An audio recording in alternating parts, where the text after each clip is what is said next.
En nombre de la Universidad Austral de Chile y de la Vicerrectoría de Investigación, Desarrollo y Creación Artística, VIDCA-UACH, les damos la bienvenida a esta charla magistral, La producción del miedo y sus efectos, pensar la desigualdad de género en tiempos neoliberales. Saludamos especialmente a las autoridades universitarias, académicos, académicas, estudiantes, funcionarios y funcionarias presentes. Esta actividad se enmarca en un proyecto denominado INES, Innovación en la Educación Superior, Conocimiento más Género UACH, creando cultura en I+D+I+E con perspectiva de género y enfoque interseccional desde el sur austral, ejecutado por VIDCA y financiado por la Agencia Nacional de Investigación y Desarrollo, ANID, a través de su concurso INES Género 2022.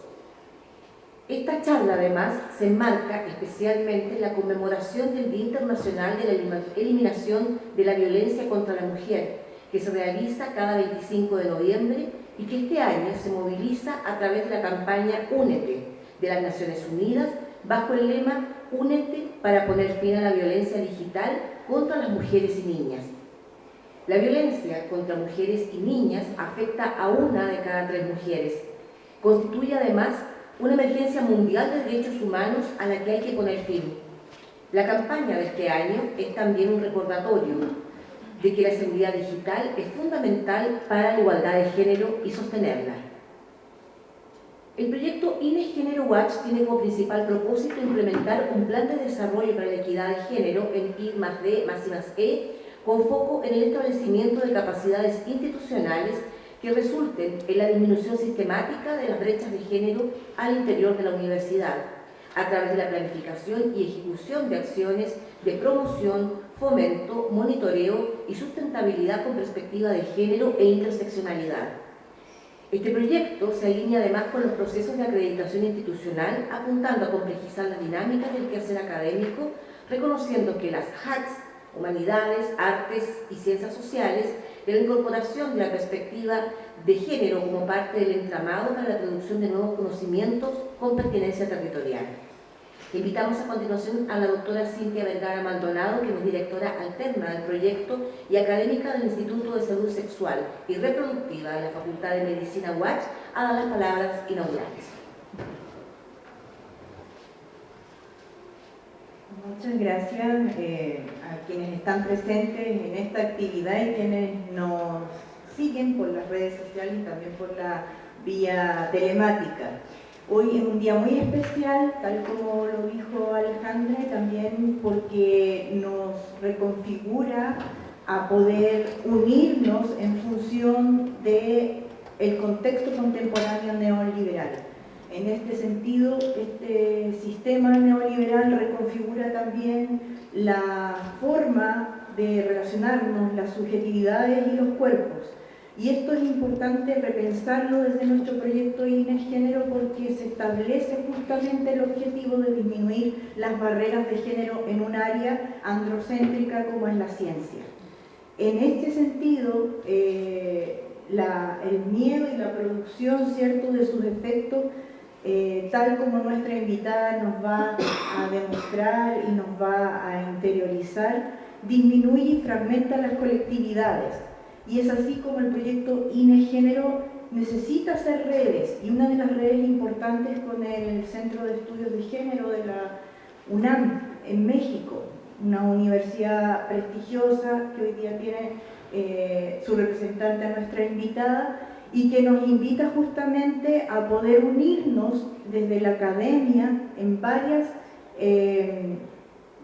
instancias o instituciones que estamos repensando el cómo poder seguir en nuestra senda y en nuestro objetivo, que es disminuir las barreras de género. Hoy en día les quiero proponer también de que podamos seguir con la fuerza para enfrentar los contextos políticos, históricos actuales, y que siempre hemos podido salir adelante en la reconfiguración de una sociedad más justa y mejor para todas las personas.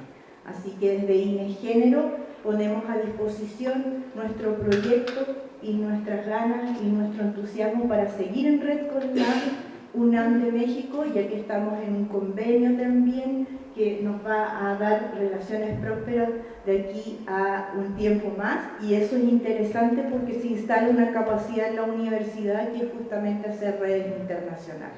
Así que muchas gracias por la presencia.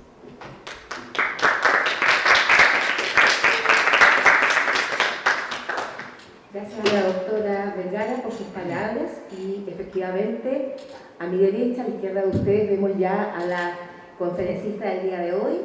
Presentamos muy gratamente a Lucía Núñez Rebolledo, quien es doctora en Ciencias Sociales por la Universidad Autónoma Metropolitana Unidad Xochimilco, es maestra en Criminología, diplomada en Victimología Forense y licenciada en Derecho. Actualmente además es secretaria académica e investigadora del Centro de Investigaciones y Estudios de Género de la UNAM e integrante del Sistema Nacional de Investigadores Nivel 1, CONACYT. Entre sus publicaciones se encuentran El género en la ley penal, crítica feminista de la división punitiva, Feminismos, justicias y derechos ante el neoliberalismo, Aportes para la reflexión crítica, justicia y género, perspectivas emergentes y buenas prácticas en el juzgar, el género y los derechos humanos. Doctora, por favor, adelante con su presentación y bienvenida. Bueno, hola. ¿Se escucha? Sí. Muchas gracias, Alejandra, por la presentación. La verdad, breve, bonita, y se agradece porque luego de repente hay quienes les gusta leer toda la currícula y eso luego nos delata de nuestra edad, ¿no? Bien, primero también que nada agradecer a la Universidad Austral de Chile, a quienes hicieron posible que hoy esté aquí conversando con ustedes. Celebro de manera especial que tengamos redes que en estos momentos justamente, en estos momentos tan difíciles para América Latina, estemos sobre todo y más que nada en comunicación, intercambiando experiencias, pero también arropándonos, porque el contexto para los estudios de género y feministas pues no es tan alentador, y lo que más necesitamos es hacer comunidad, es hacer alianzas y es activarnos. Entonces estoy muy agradecida por esta alianza y que espero que sigamos teniéndola para muchos años más, hasta que deje de ser necesario hablar de la desigualdad entre hombres y mujeres, hasta que eso se extinga, si es que es posible que lo logremos, esta desigualdad. Agradecer a María José Bello, que es la líder o la coordinadora de este proyecto, por supuesto a todas y cada una de las integrantes de la equipa, de esta equipa que hizo posible esta alianza, del proyecto Inés, a Cintia. Y bueno, el día de hoy es un día especial, un día de conmemoración que nos hace reflexionar, digamos, no solo hoy, todo el tiempo desafortunadamente la vida nos presenta una realidad, pero es importante simbólicamente, el simbolismo atraviesa a los seres humanos, tener un día como hoy especial en el que llamamos a tener conciencia sobre esta situación de la que yo les hablo, que tiene que ver con la violencia de género y la violencia de género en contra de las mujeres. Quiero empezar mi charla el día de hoy, si me pueden tomar tiempo porque si no me puedo. Voy a poner también yo mi cronómetro, déjenme, porque si no puedo irme bastante, ya saben cómo. Bueno, quiero empezar esta charla con una cita que espero que al final nos haga sentido, o tal vez nos hace sentido desde el inicio. Una cita de un libro que a mí me impactó mucho cuando lo leí, es La fiesta del chivo, de Mario Vargas Llosa, y que es una historia real, novelada, ¿no?, de la dictadura de Leónidas Trujillo, y que tiene que ver también con los asesinatos, no solo, pero de las hermanas Mirabal, que es justamente no por ser el único caso, pero muy simbólico, y que es lo que me interesa resaltar el día de hoy y desde donde quiero hablarles, es esta cita que a continuación voy a dar lectura. Presidente Balaguer tiene la suerte de ocuparse solo de aquello que la política tiene de mejor, dijo Glaciani. Leyes, reformas, negociaciones diplomáticas, transformaciones sociales. Así lo ha hecho 31 años. Le tocó el aspecto grato y amable de gobernar.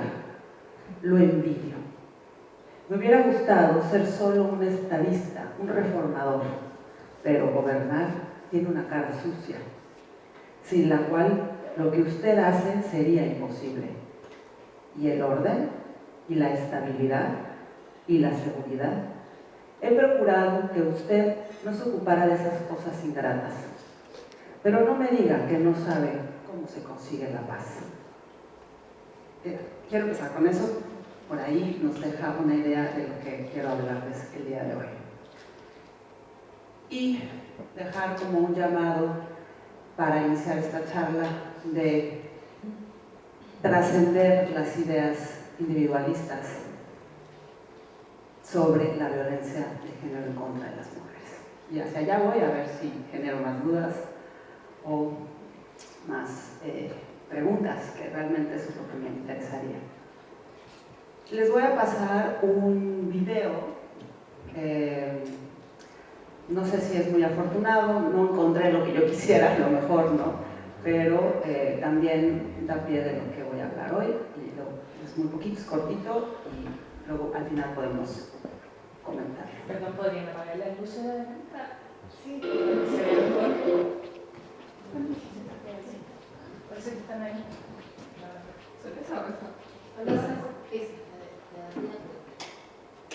Gracias. Gracias. Gracias, Victoria. Ay, ya se me pasó. Dígame, ¿cómo dicen?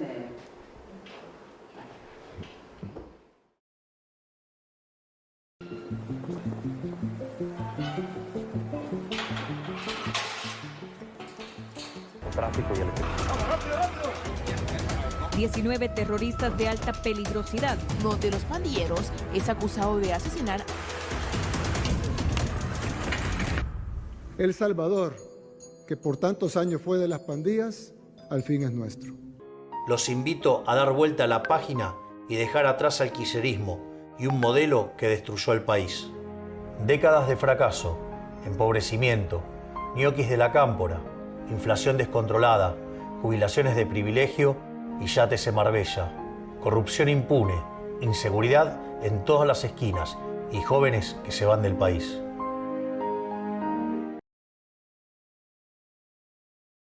A la casa de su mamá el fin de semana. Fue impactada por una bala perdida de una pelea en el boliche. Así como ella, miles de argentinos pueden perder la vida si Milei cumple su promesa. Yo estoy a favor de la libre portación de armas, definitivamente. Argentina sin armas. Por primera vez en un acto público en nuestro país, una figura política utiliza un vidrio antibalas para prevenir ataques. Nueva medida de seguridad que estrenó el candidato José Antonio Kast tras encabezar su cierre de campaña en Viña del Mar. Todo Chile es el tema de la seguridad. Y hoy día uno puede estar en la ciudad o en el campo y vive con miedo, vive con angustia. A los delincuentes no se les trata con amor.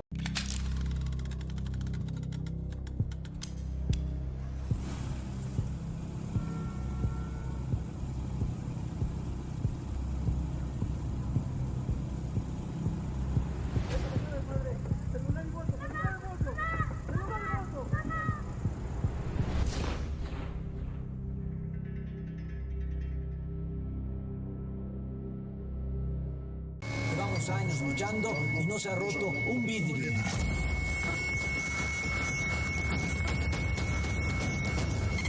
No tengas miedo. Elige miedo o MID. Vota por MID. Mejor les causa un poquito de contradicción, lo hablamos al final o durante la charla. Quiero decirles que primero hablar un poco sobre las emociones, ¿no? Aunque no soy yo especialista desde la psicología, sino más bien como lo presentaron en un inicio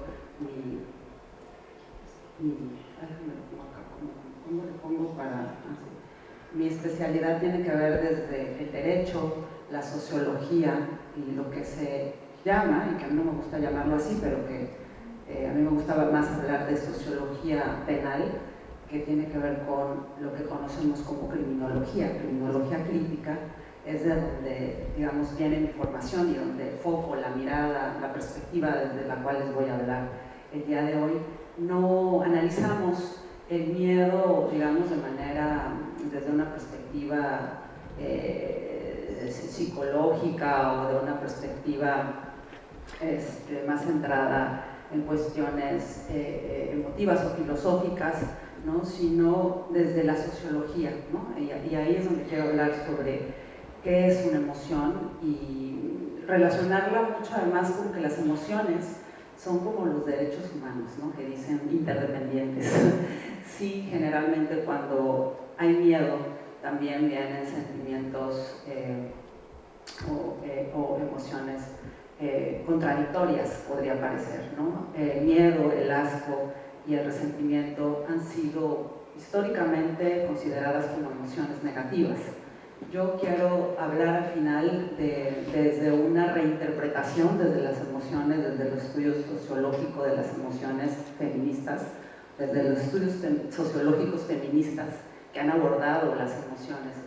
Y decirles que desde la sociología de las emociones no se analizan a estas como fenómenos individuales, o no solo, sino sociales.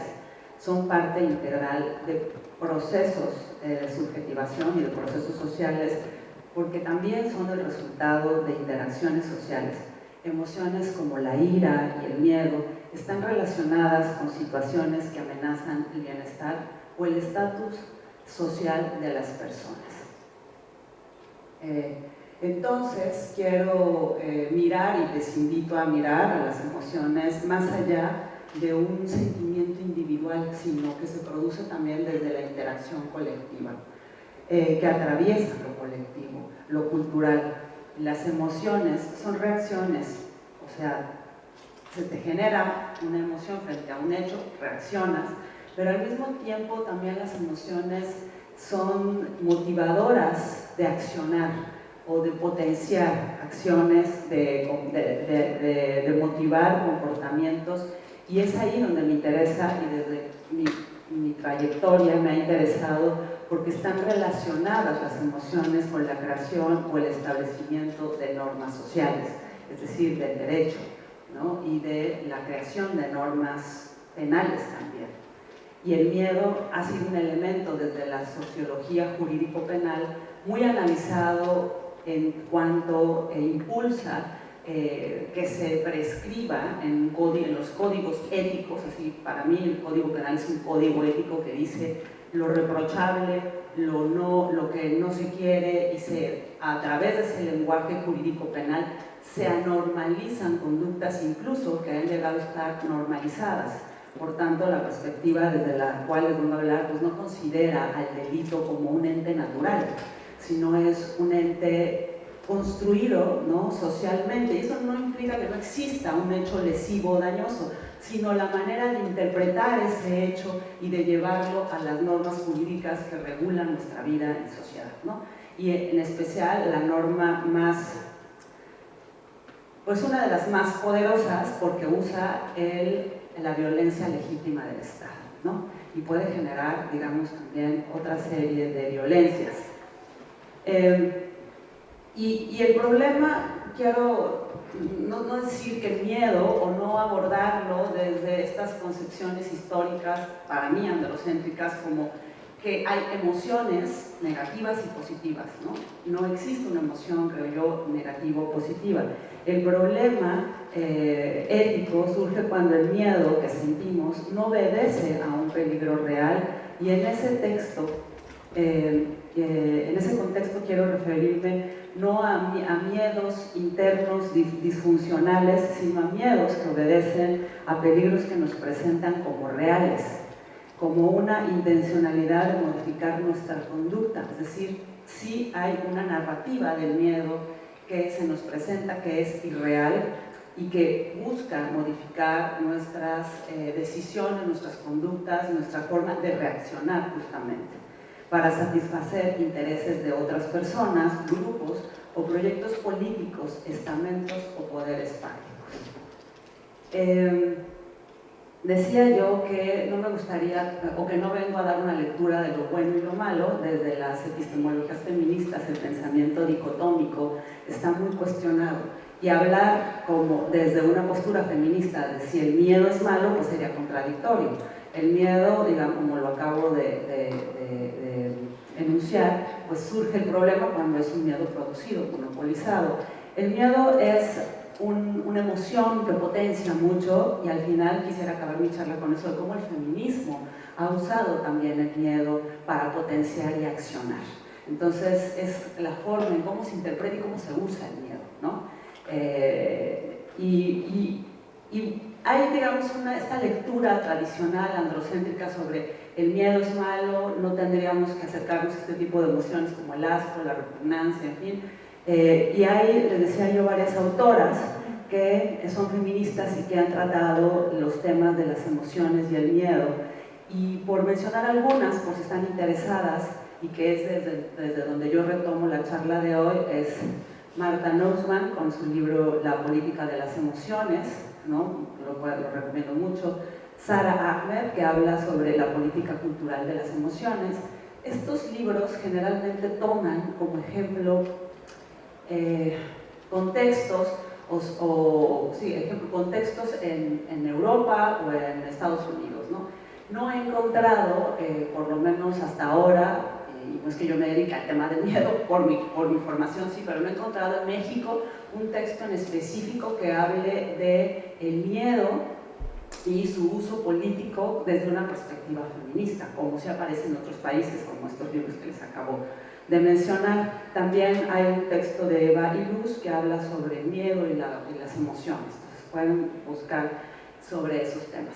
Ahora, sí ha habido análisis y estudios desde otras latitudes, por ejemplo este libro que les traigo, Angloparlantes, ¿no? Y también en Europa, pero soy mexicana, mucho nos llega por la cuestión de la captura del conocimiento y cómo se reproduce también, ¿no? Los textos de Estados Unidos o lo que están haciendo en Estados Unidos. Y un texto que para mí, para la criminología crítica, que les digo desde donde vengo, indispensable, que ya hablaba del uso instrumental del miedo, es este libro que es de Jonathan Simons, que se llama Gobernar a través del delito. Cómo la guerra contra el crimen transformó la democracia norteamericana, ¿no? Y creó una cultura del miedo.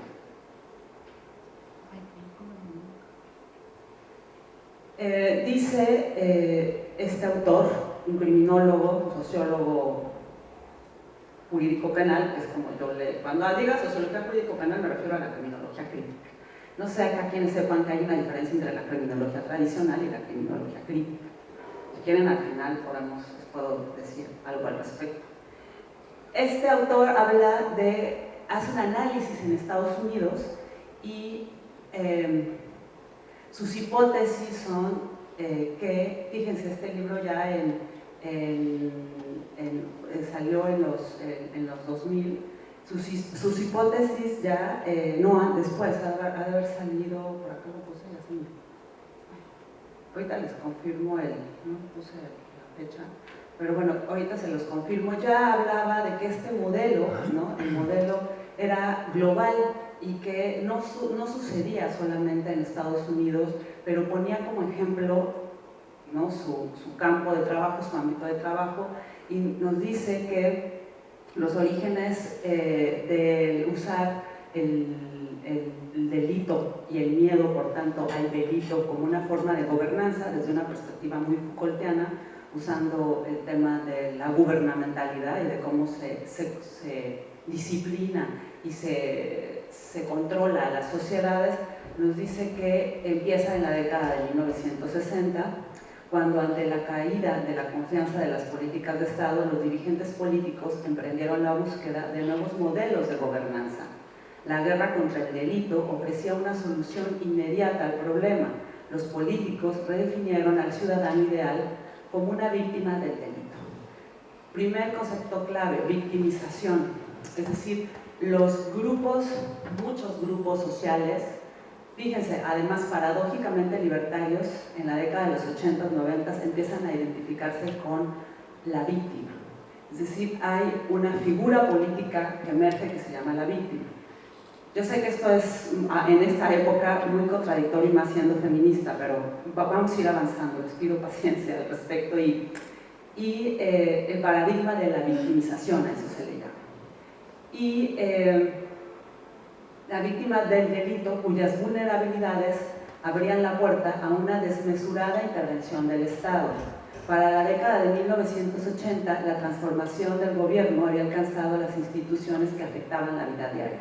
Poco después, en Estados Unidos, las escuelas, las familias, los lugares de trabajo y las comunidades eran gobernadas a través del delito.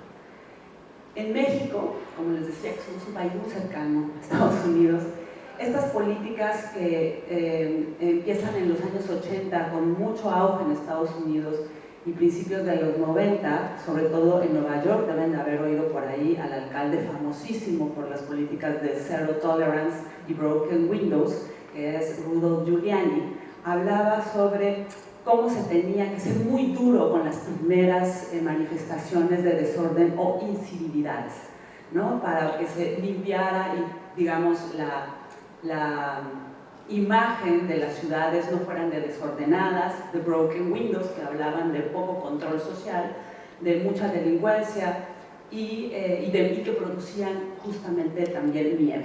Que el miedo se concretaba en que si no había orden en la ciudad, si con estas pequeñas incivilidades podrían transitar a delitos mucho más graves.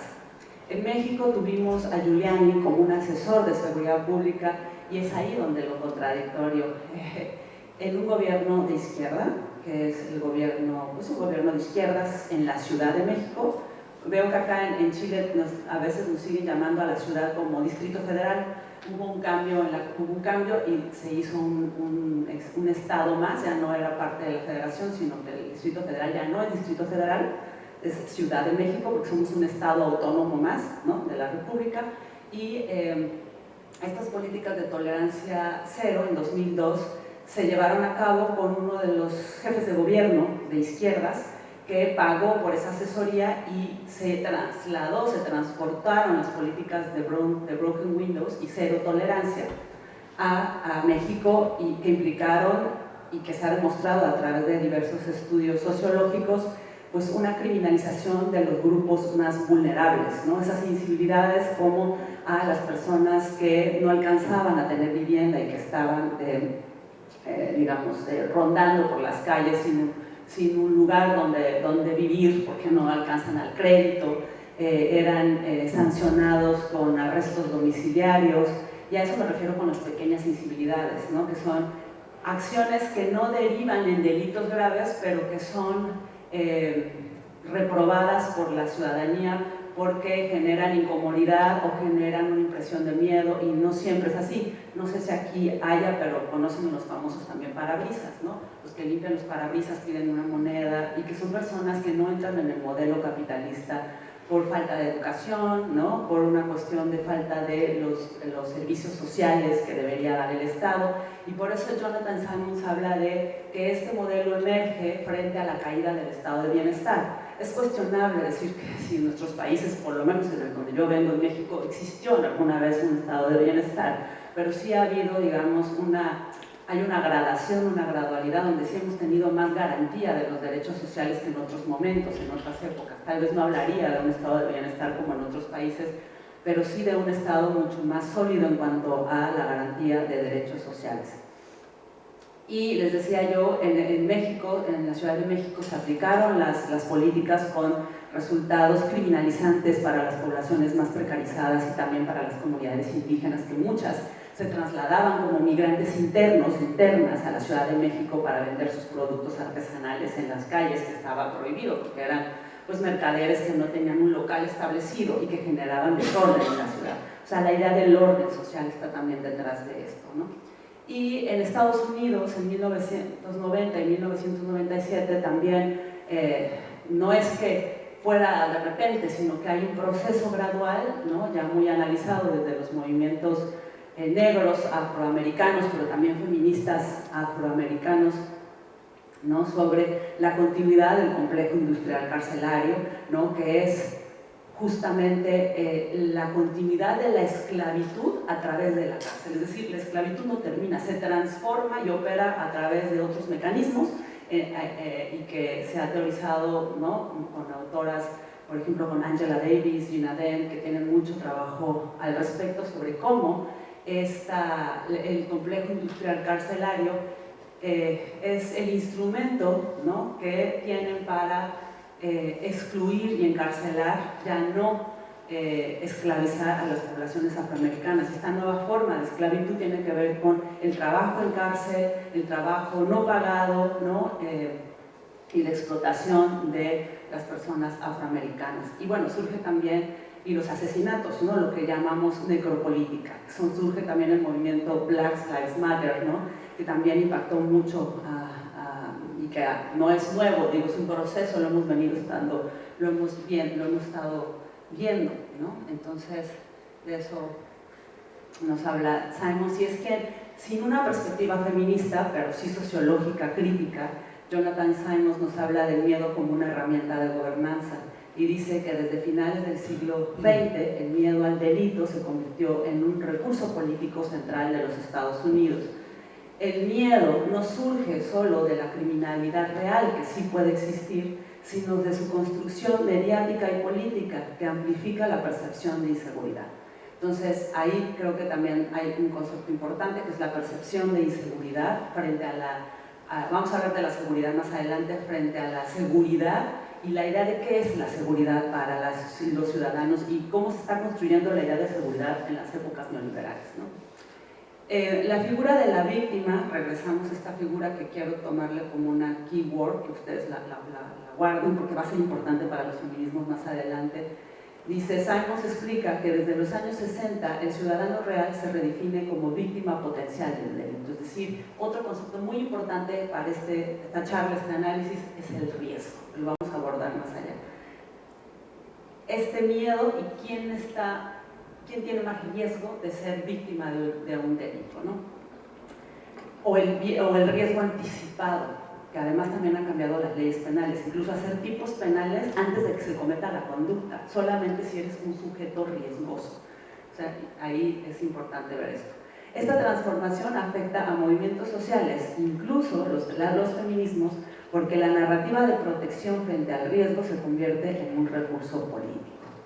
Las políticas públicas empiezan a priorizar la seguridad personal sobre otros derechos, lo que incluyen agendas feministas que demandan protección frente a la violencia sexual y doméstica. Simons hace una de las primeras críticas a lo que desde los feminismos, ¿no? Otros, más recientemente hemos venido señalando, que es el uso privilegiado del poder policial y del poder penal para atender la violencia de género contra las mujeres y los efectos no deseados o adversos de haber acudido a tal discurso. Y la apuesta que tenemos ahora desde estos feminismos otros por no dejar el discurso penal, pero usarlo, como siempre discursivamente se dice, en lo mínimo. No, de hecho, si se puede usarlo, y la apuesta política sería transformar las maneras de abordar los conflictos, no porque la violencia sea solo un conflicto, estoy hablando desde una mirada sociológica como un conflicto intergénero, un conflicto social, no restando la importancia a la violencia de género, que puede ser hasta feminicida, la más grave, pero sí desde este análisis sociológico tratar de transformar y de crear otras formas, otros mecanismos de resolución de los conflictos intergénero y la crítica al feminismo punitivo o carcelario. Vamos a ir hacia allá. feminismo, decía Simons, era de los primeros críticos, no desde una perspectiva feminista, hay que decirlo, porque luego venían las feministas con esta perspectiva que les digo, sobre victimización y gobernanza. El libro señala que la gubernamentalidad penal se extiende a la esfera privada, familia, relaciones domésticas y género. En el capítulo sobre familias delictivas, Simons analiza cómo el Estado interviene en la dinámica familiar bajo la lógica del riesgo, lo que incluye políticas contra la violencia doméstica. Esto genera tensiones. Por un lado, movimientos feministas han impulsado leyes más duras contra los agresores. Por otro, estas leyes refuerzan el Estado penal, aumentando la vigilancia y el encarcelamiento.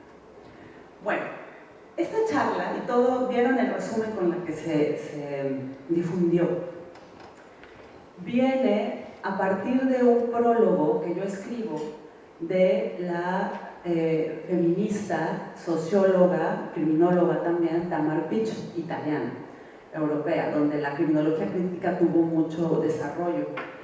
Y lo hace a partir de un libro que salió en 2023.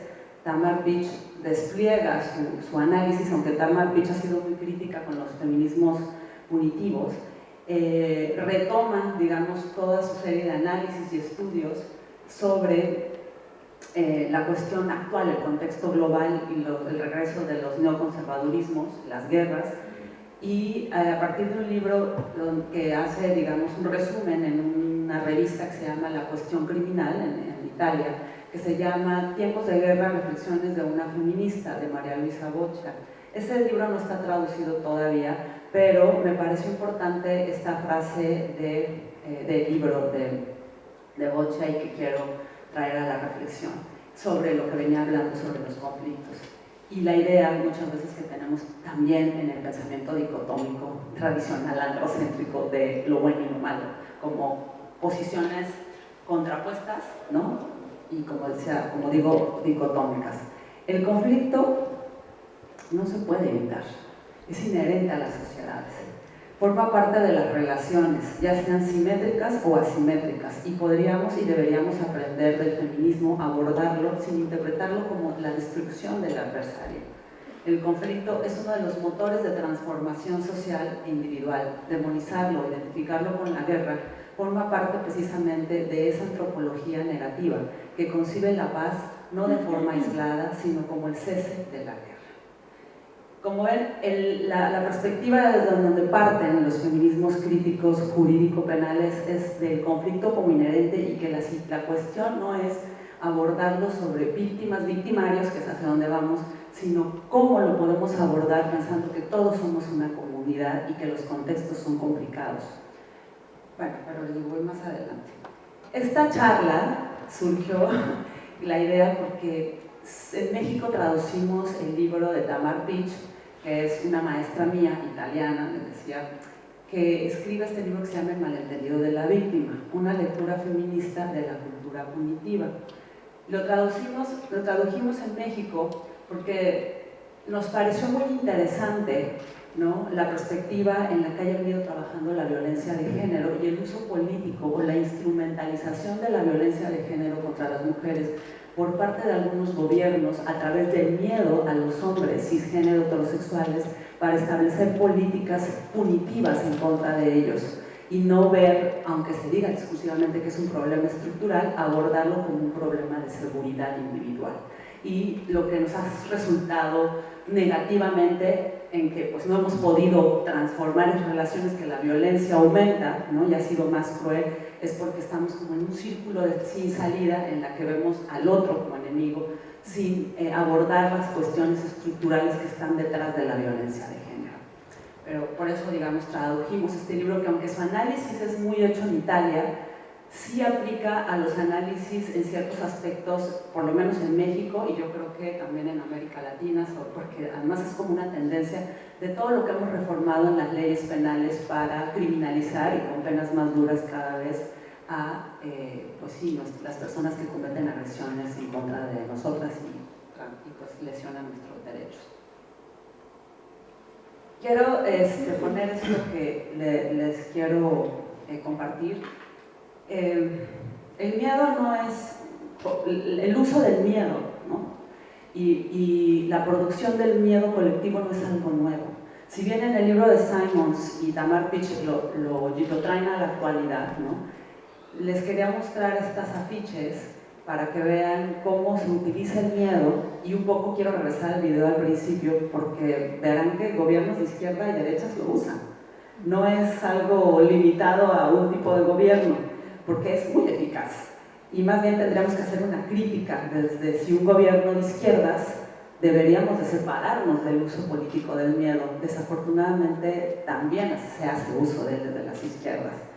Y por eso el video tan controvertido al principio, ¿no? Incluso en México también, ahora con la militarización, que es la crítica que se le ha hecho al gobierno de Morena, que es un gobierno considerado de izquierdas, que es, digamos, contradictorio frente a toda la serie de políticas sociales y de izquierdas, y que en el caso del delito y el crimen se utiliza la misma estrategia para reforzar las fuerzas armadas, las fuerzas policiales, y es lo contradictorio, ¿no? Tiene un aspecto muy funcional para legitimar acciones y programas políticos, insisto, de derechas o de izquierdas. Y tiene una larga historia. Por generaciones se intentó, por ejemplo, las sufragistas, ¿no? Se intentó controlar y se hicieron campañas también de miedo contra las sufragistas. No había las redes sociales, pero había los afiches y se pegaban, ¿no?, en las calles, y quería traerlos cómo se presentaba. Y tiene digamos, nos recuerda a lo que ahora encontramos en muchos youtubers y en los memes, como les llaman, de los youtubers, que pertenecen a grupos conservadores que no están de acuerdo con el avance de los derechos de las mujeres, y que apelan porque las mujeres regresen al hogar y regresen a las actividades tradicionales que nos ubican en subordinación como género, ¿no? Y fíjense, es muy impresionante desde mi punto de vista cómo desde hace más de un siglo, dice, las caricaturas antisufragistas alimentaban esos temores, insinuando que el voto femenino rompería con la feminidad y el tejido de la vida doméstica. Pues estamos viendo un regreso de eso, pero ahora con imágenes más modernas, con otras, digamos, con los medios digitales, y yo quería como invitarles a ver, ¿no?, cómo pintan a las mujeres feministas sufragistas como masculinas, como violentas, como que rompen con la familia, con el orden social, con el orden, fíjense, con la educación de los hijos. Y acá yo les quería poner esta de ahí saqué los afiches, que tienen, a quien tenga más interés de profundizar, tienen una explicación, ¿no?, arriba de la página, se los voy a dejar, sobre cómo se, fíjense aquí, cómo es una sufragista, ¿no?, cómo nos pintaban, cómo se van poniendo horribles, porque nos hacemos poco femeninas, más masculinas, burlas de la mujer fea, o porque nunca nos ha besado un hombre, porque nadie nos quiere, ¿no? A las mujeres sufragistas nadie las quería.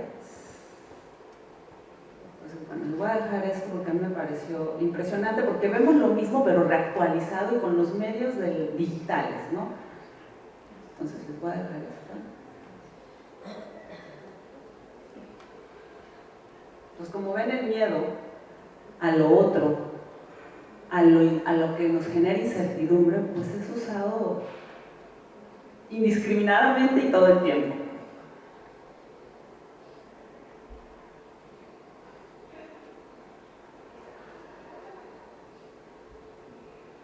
Vamos a ver qué es una emoción. Bueno, entonces ahí voy a parar un poquito esto. Y decirles que, bueno, en este libro que yo les hablaba de Tamar Pitch, que es una crítica feminista al punitivismo, que es el malentendido de la víctima. Fíjense, hay un malentendido, o sea, no es una crítica a la víctima, hay un malentendido de cómo se usa la figura de la víctima desde los movimientos sociales y se instrumentaliza por parte del poder para lograr cambiar actitudes y establecer políticas que legitimen un proyecto, no voy a hablar si de izquierdas o derechas, un proyecto político, y que el miedo es la reina de las emociones para usar eso. Pero es importante cuestionarnos ahora, ¿a quién le tenemos miedo? Cuando es instrumentalizado el miedo, es importante cuestionarnos a qué le tenemos miedo. ¿Quién es el otro o la otra? ¿Quién teme a quién? ¿Quién o qué es lo peligroso? ¿Cómo se construye la idea de la transgresión y lo anormal? ¿Qué me pueden decir al respecto? ¿Cómo ven que los medios de comunicación, pero también nosotras mismas como mujeres feministas, vemos a quién le tenemos miedo y cómo construimos eso o esa persona a la que le tenemos miedo? ¿No nos animan? Es muy importante porque ahí vienen todos los estereotipos y prejuicios sociales que nos atraviesan, siendo feministas o no. Son los hombres, le tenemos miedo, les pregunto, a hombres empresarios, ricos, blancos. Ahorita podemos hacer una crítica de Trump muy clara, ¿no? Pero la verdad, cuando estamos en la calle y caminamos por la calle, si nos cruzamos con alguien, ¿a qué figura le tenemos miedo? ¿Qué imagen nos aparece que nos causa sentimiento de inseguridad o miedo? Y eso no es porque seamos malas, sino hay una cuestión social de cómo se construye el sujeto o la sujeta a quien le tenemos miedo, ¿no? Que es de lo que hablaba en un inicio. Y acá los prejuicios y los estereotipos, no solo de género, es decir, ver a los agresores sexuales como hombres cisgénero heterosexuales, como que nacieron violentos, monstruosos, agresivos, con pulsiones sexuales inevitables. O sea, naturalizar, esencializar identidades, vamos a ver que funciona muy bien para construir la idea de lo otro, de lo peligroso. En todas las emociones colectivas, el miedo quizás sea el peor, ya que dificulta la distinción entre peligros reales, como les decía, e imaginarios. Nos hace renunciar voluntariamente a nuestra libertad bajo la bandera de la seguridad. Cuarto, el pensamiento complejo, ya que divide el mundo en amigos y enemigos. Todos los hombres son violadores. Todas las mujeres, y ahí el paradigma de la victimización, les digo, ténganme paciencia porque no es una crítica a la víctima, vamos a ir a cómo se usa la figura de la víctima. Todas las mujeres somos buenas. Todas las mujeres somos inocentes. Todos los hombres nacen con un gen, y hay estudios, y las políticas públicas van hacia la castración química, pensando que nacieron siendo potenciales, sino es que son todos violadores, que así nacieron. Y es un regreso a la biologización del mal, la construcción del enemigo. Divide al mundo en amigos y enemigos, sustituye el pensamiento y la deliberación moral por la supervivencia y transforma la autodefensa en una reacción que refleja y permea el cuerpo político. Por último, el miedo alimenta el odio porque ayuda a justificarlo. Los ciudadanos necesitan una madurez extraordinaria para distinguir entre el miedo que se apoya en escenarios colectivos de catástrofe imaginada y el miedo que reacciona ante peligros reales, por muy entrelazados que a veces estén, necesita madurez para no dejarse engañar por los manipuladores o las manipuladoras y distinguir entre amenazas reales e inventadas. Seguridad. Acá, digamos, lo que se pide, y lo que dice Tamar Bich y lo que vengo a hablar sobre es, ¿qué pasa? ¿Cómo entendemos el concepto de seguridad? ¿Cómo estamos entendiéndolo en el neoliberalismo? Yo les pregunto, ¿qué les hace sentir seguros o qué piensan de la seguridad?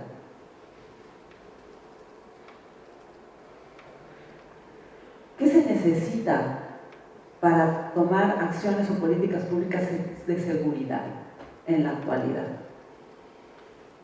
La idea de seguridad necesita primero de definir quién es el amigo y quién es el enemigo, frente a quién nos vamos a defender. Lo normal y anormal, lo afable, es decir, lo que se quiere lo que puede ser parte de y lo abyecto, porque si no queremos, lo rechazamos y va del otro lado. Lo legal y lo ilegal, el amigo y el enemigo, es un pensamiento antagonista. Las demandas de seguridad de algunos movimientos sociales, dice Beach, no solo, y no todos los feminismos, algunos feminismos, son consecuencia del tránsito, ella dice, y que yo retomo en mis propias investigaciones, del lenguaje de la opresión al de la victimización.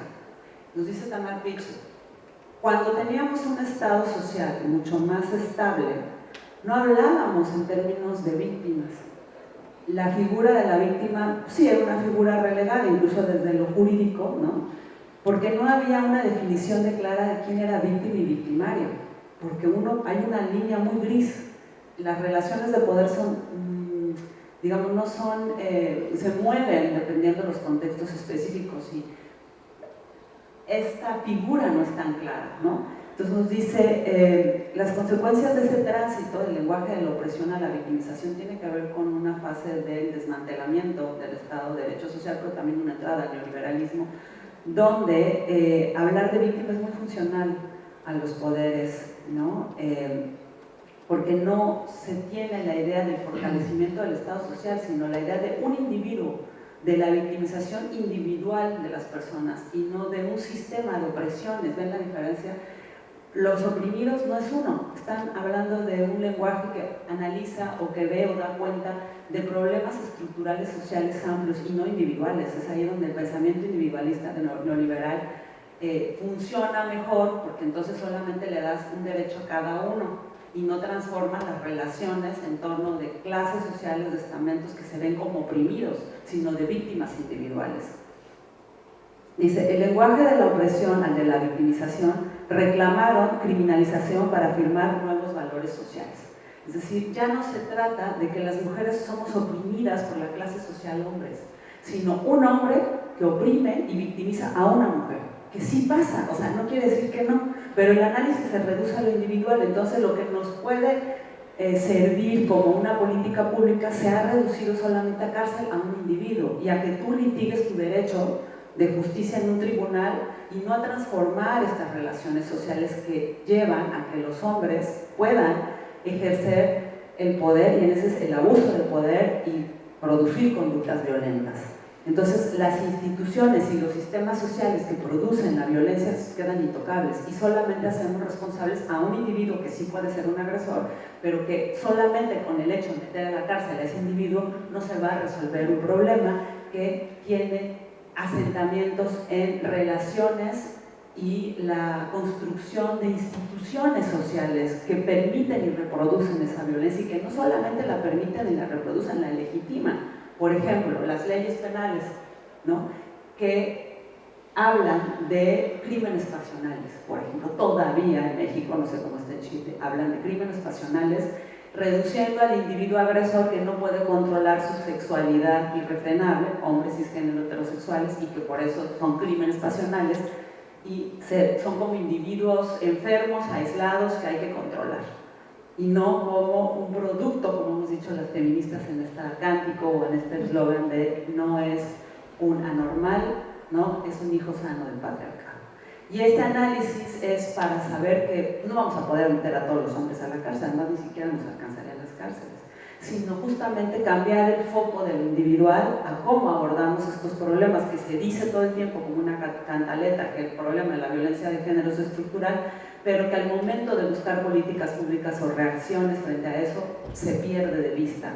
¿Qué cosa podemos hacer frente a problemas estructurales? Y lo único que resulta es el paradigma de la victimización y no de la opresión, ¿no? Esta mirada de análisis de decir, bueno, pues entonces castiguemos, y esa es la salida que tenemos, ¿no?, que es donde estamos. El término seguridad, dice también en el neoliberalismo, ha sido despojado desde hace varios años de las características sociales a las que estaba vinculado: trabajo, salud y derechos. Ahora entendemos la seguridad en términos de exclusión, siempre de exclusión. Hoy nos sentimos seguros bajo ciertas condiciones que nos protegen individualmente del riesgo de convertirnos en víctimas de conductas nocivas.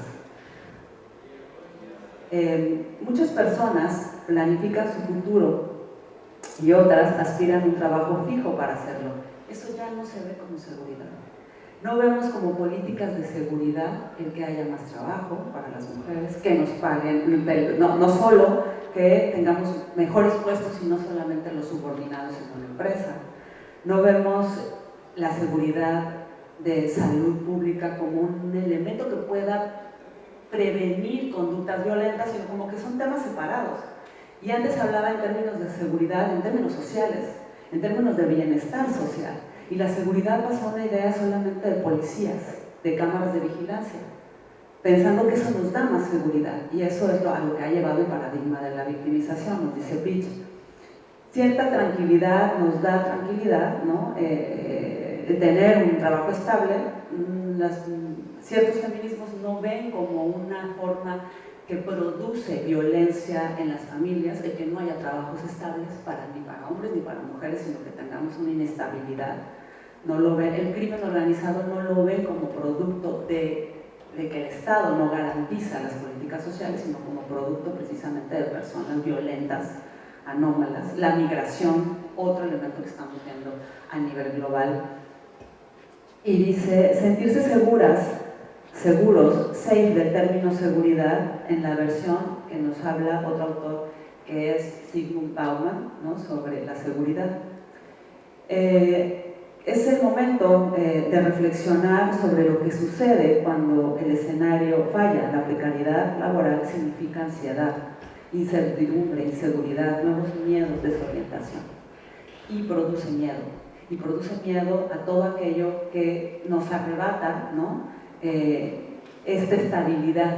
Y los discursos, como podemos ver ahora con la cuestión de la migración, van hacia eso, es decir, nos quitan el empleo, viene gente de otro lado a robarnos el empleo, a quitarnos nuestras tierras, es decir, ver al otro como un peligro y un riesgo inminente.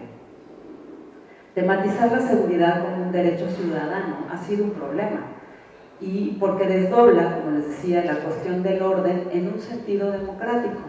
Sí, eso es cierto, pero al mismo tiempo privatiza la idea de seguridad de dos maneras.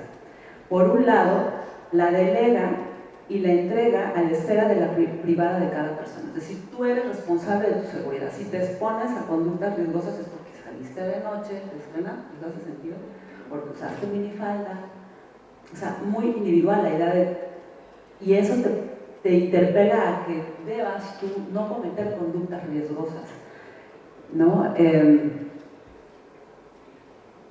Pero al mismo tiempo la privatiza de dos maneras. Les decía, por un lado, delega y le entrega la esfera de la privada de cada persona. Por el otro, hace a cada una responsable de su propia seguridad, con dos consecuencias políticas. Esto, en las primeras, las consecuencias en cómo yo tengo que comportarme para no exponerme a conductas riesgosas y por tanto inseguras. Y el efecto político, la individualización de los riesgos, ¿no? Cada quien debe convertirse no solo en alguien hábil para calcular los riesgos que corre y concibe asumir, sino que debe también responsabilizarse de los costos, por ejemplo, mediante la contratación de seguros, la provisión de medidas de seguridad para su propia casa o vehículo, pero también para la salud. Fíjese cómo la seguridad atraviesa todo. Tú eres responsable, si no tienes un seguro médico, pues es tu bronca porque no lo adquiriste y está puesta en ti esa responsabilidad. La violencia, pues si no pones cámaras en tu casa, ¿no? Que son parte de las políticas públicas que siempre nos ofrecen, o si no alumbran las calles para las mujeres que son acosadas, o si no denuncian. Si no denuncian, pues el problema es de la víctima, ¿no? Que no denunció, porque ya existe el tipo penal. Y ahora litiga tu tipo penal en cada ministerio público con todos los prejuicios que existen en los aparatos de impartición y procuración de justicia. Dice... la pena de ser acusado o acusada como responsable de lo malo que te sucede por no haberlo prevenido. La virtual imposibilidad de disentir, es decir, porque si el orden es público, precisamente por ser público, su tematización y gestión concreta son y han sido susceptibles de discusión, disenso y contestación. Por el contrario, ¿quién puede estar en desacuerdo con algo que se construye como un derecho individual, o más bien un nuevo derecho real de ciudadanía? Como he dicho, el conflicto en torno a lo que se configuraba como orden público era un conflicto explícitamente político. público, es decir, se discutía qué es el orden público y no te lo dejaban a tu sentir individual, cómo te sientes, que apuntaba de manera más o menos consciente a la construcción dominante del orden social, pero cuando detrás de la referencia a la seguridad de cada persona se esconde el orden público, lo que se oculta es precisamente la referencia a las estructuras de poder. Se invisibilizan, como si no hubiera esas estructuras de poder que producen inseguridad social, ¿no? De vivienda, de trabajo, de salud, sino como solamente somos individuos aislados, atomizados, cada uno que además nos tenemos que hacer responsable de algo que es una responsabilidad del Estado, y por eso tan efectivo el miedo, ¿no? Para no ver esa responsabilidad estructural y estatal, quitarla del Estado y no dirigir nuestros reclamos hacia la acción del Estado y que desestructure, ¿no? Estas responsabilidades individuales en la conformación de la institución o de las instituciones, tanto como les decía, las de salud, las de seguridad, en el trabajo, etc. Las y los ciudadanos no son quienes se benefician de la seguridad construida como un derecho de los propios ciudadanos. De ello se deduce que la ciudadanía tiene derecho a ser protegida frente a cualquier amenaza a su seguridad personal. Se considera que esta amenaza proviene de un desorden identificado como microcriminalidad, los delitos callejeros y los actos ilegales. Y este cambio del término de seguridad, a verlo ahora como un agujero negro, ¿no? Se ha traducido solamente en cuestiones de comprar, y lo que decía Angela Davis, el complejo industrial carcelario, una serie de aparatos de vigilancia, de control del delito y no de transformaciones sociales que evidencian realmente los problemas del por qué las personas ahora nos separamos en nuestros vínculos unos a otros, viendo individuos internos pero también externos. Y se implementa lo que se ha denominado como populismo penal. Es decir, todas las respuestas se encuentran en la cuestión fácil, hacer una ley que da más presupuesto a las estrategias policiales, militaristas, que habilitan la violencia del poder del Estado, que además es sexista, racista y clasista, y que en aras de la prevención y de proteger los derechos de las mujeres o de la ciudadanía subalternizadas, producen más violencia y producen más desigualdad y jerarquía social. Ahora, quiero decirles sobre, no sé cuánto ya voy a ir concluyendo. ¿Quién es la víctima y cómo se construye la persona peligrosa? Creo que estamos viviendo, ¿no? Yo poní un video al principio sobre la construcción del miedo y ver siempre al otro, a la otra como enemigos, sin ver los lazos comunicantes que nos unen a todas y a todos como comunidad. Desde la perspectiva feminista, de ciertos feminismos, hablaba yo, no todos, se ha evidenciado que hombres y mujeres, como cualquier ser vivo también, porque la naturaleza está amenazada con estas políticas también, vistas como objetos y que tenemos que conquistar, como nos han visto a las mujeres desde siempre como objetos a los que hay que conquistar desde la mirada androcéntrica. Estas, digamos, nuevas, yo no sé si le llamaría nuevos conservadurismos, ¿no? Que están emergiendo. Yo creo que se han transformado, son viejos conservadurismos que regresan, que se han transformado y que hacen uso también de los medios de producción que se transforman con la tecnología. La tecnología es un arma también de dos filos, como todo puede producir, puede ser usado para una cosa, pero también para otra, y es ahí donde tendríamos que ser muy críticas y estar al tanto de cómo estos viejos pero transformados conservadurismos están otra vez acechando, ¿no? Las pequeñas avances o victorias que han tenido los feminismos, pero también los movimientos transformadores, que no son solo los feminismos. Y decir que este miedo y esta división entre el amigo y el enemigo y esta producción del miedo tiene un objetivo que tal vez no es evidente. Primero, que proviene desde personajes que representan y que apuestan por hipermasculinidades, ¿no? Son personajes que apuestan de manera reaccionaria a proteger una hipermasculinidad como dotada de ciertos atributos que nos hace regresar a la idea de lo femenino como subordinado, les decía, identificar a los enemigos, ponerles un nombre que son amenaza, y se generan políticas de la identidad. Por eso han sido tan funcionales, ¿no? La política de la identidad, es decir, nosotras somos mujeres y el sujeto político del feminismo son solo mujeres con ciertas características, nadie más entra a este movimiento social, por decir uno de los efectos de la política de la identidad, y cómo también es una estrategia de cohesión social ficticia, porque al final genera antagonismos y no genera una amplia lucha social por la transformación, que es lo que el feminismo en el fondo siempre hemos dicho que, bueno, no todos, que se busca, ¿no? La amenaza a una identidad o grupo mayoritario o repudiado, ¿no? El caso también es la migración, la migración y los sujetos de cierta clase social o que han sido racializados, promueve enfrentamientos entre grupos sociales entre sí, y también afirma representar al pueblo contra las élites o quien se erige como protector, ¿no? Te protejo frente a tales grupos. Desconfían del derecho de las organizaciones internacionales. Hay una crítica constante al derecho de los derechos humanos como inservible, como manipulable, lo cual hay una crítica también legítima desde los feminismos descoloniales, pero digamos viene de otro lado, ¿no? No se respetan estos convenios internacionales, se desmeritan, se deslegitiman y a menudo se alimentan de narrativas de victimismo y peligros inminentes. Eso es, digamos, alguna de las características del uso político del miedo.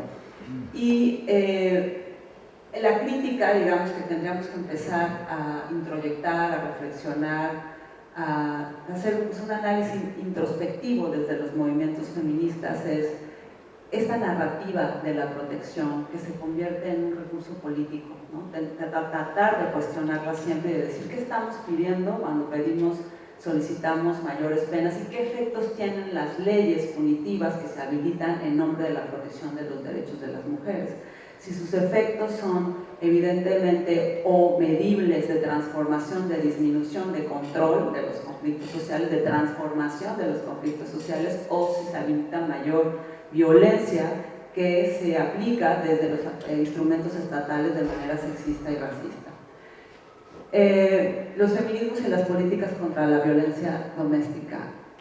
La crítica también va desde que se han hecho demandas punitivas que refuerzan el Estado penal. Yo me centro mucho, como se dan cuenta, en los feminismos, en una crítica feminista hacia los feminismos.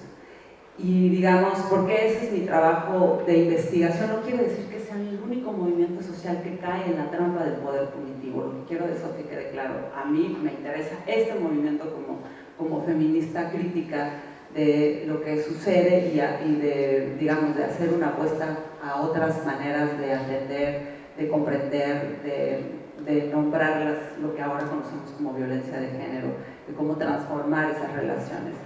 Y crítica desde la perspectiva de género, leyes que no abordan cuestiones estructurales.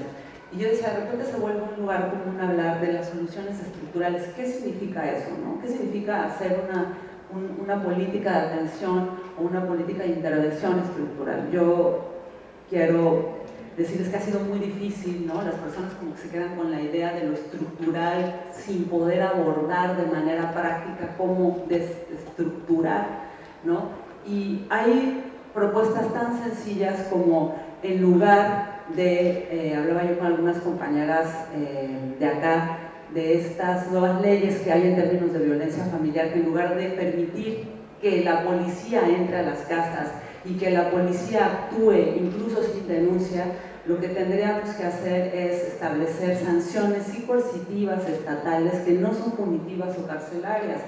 Por ejemplo, en México tenemos, que no tan avanzado creo que como acá en Chile, las políticas de coerción estatal que quitan privilegios a quienes cometen violencia doméstica, que no les dan ciertos derechos, pero que no los llevan a la cárcel, sino derechos, digo yo, como me decían acá, que no pueden sacar un pasaporte, por ejemplo, ¿no? Que eso, digamos, es muy simbólico y me parece que es mucho más fuerte y que sigue de todas maneras, sí se atiende, digamos, la problemática y que me parece que es mucho más efectiva. Nos falta mucho todavía por evaluar las leyes que hemos habilitado, ¿no? Esos efectos porque son de alguna manera recientes, ¿no? Esos efectos no deseados.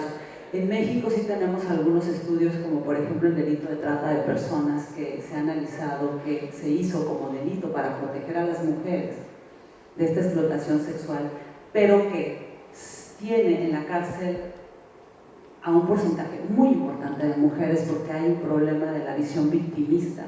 Es decir, se ve a las mujeres que ejercen el trabajo sexual como víctimas o como victimarias, y que en los operativos policiales a quienes se termina encarcelando son a las mujeres más precarizadas, que están en esos operativos como que no se asumen como víctimas y que ejercen, son adultas por supuesto, no son menores de edad, están ejerciendo lo que desde algunas visiones se considera como trabajo sexual.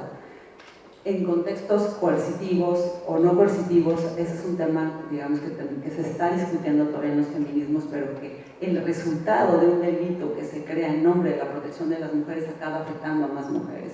Y lo mismo que nos está pasando con la prisión preventiva oficiosa, que es aquella que no necesita de investigación. La mayoría de las personas que están en prisión preventiva oficiosa en México son mujeres. Entonces, ahí, digamos, es donde nos falta mucho por analizar, por evaluar qué efectos no deseados nos está dando el apelar a un estado punitivo desde el miedo que se ha generado, que se ha instrumentalizado, ¿no?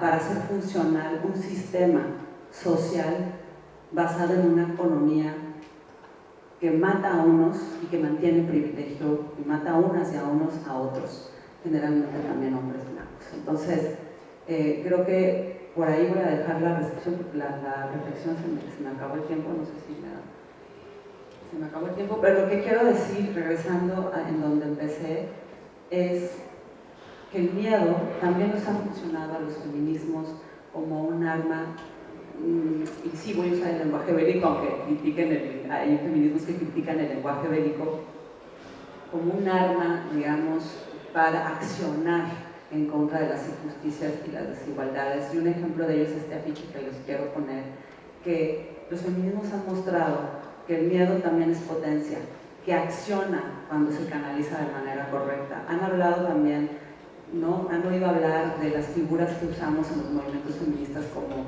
de incendiarlo todo, de la rabia que tenemos y que nos ha sacado del miedo y de la paralización. Y no siempre ha sido destructiva, sino que ha construido muchos puentes, muchas alianzas, y como figura política ha sido muy productiva hablar de cómo la rabia ha permitido la organización y romper el silencio, y nos ha permitido también salir de la victimización y de vernos como víctimas, sino justamente como sujetas que pueden exigir y pueden limitar. Entonces, creo que más que quitarnos el miedo se transmuta en potencia colectiva, incendiaria, y donde la rabia nos ha servido para poder transformar muchas cuestiones, muchas lesiones, muchos sufrimientos, enunciarlos y transformarlos en, no todo, o sea, quisiéramos quemarlo todo, pero creo que sí hemos tenido avances en eso, y que podemos aprender mucho de los movimientos feministas para no caer en la trampa que ahora están tratando de habilitar en Latinoamérica, en muchos países, pero en México también, ¿no? Justamente con la teoría o con el discurso producido de la falta de seguridad, de la violencia, del crimen organizado, desresponsabilizándose el Estado de qué deben hacer ellos o cómo es el actuar, ¿no? Y dejándole esta acción a los individuos en lo particular, que, digamos, en este estratagema lo que han pedido justamente es que se apliquen las medidas punitivas y que se disminuyan los derechos en aras de la protección. O sea, pedir protección a quien lo que hace es reproducir discursos jerarquizantes y excluyentes. Creo que podemos aprender mucho de los feminismos interseccionales, de los feminismos comunitarios, sin romantizarlos, porque el conflicto es inherente, pero sí siendo críticas, haciendo el conflicto nuestro con la idea de transformarlo. Sí, por ahí la dejaría, porque ya me pasé. Muchas gracias.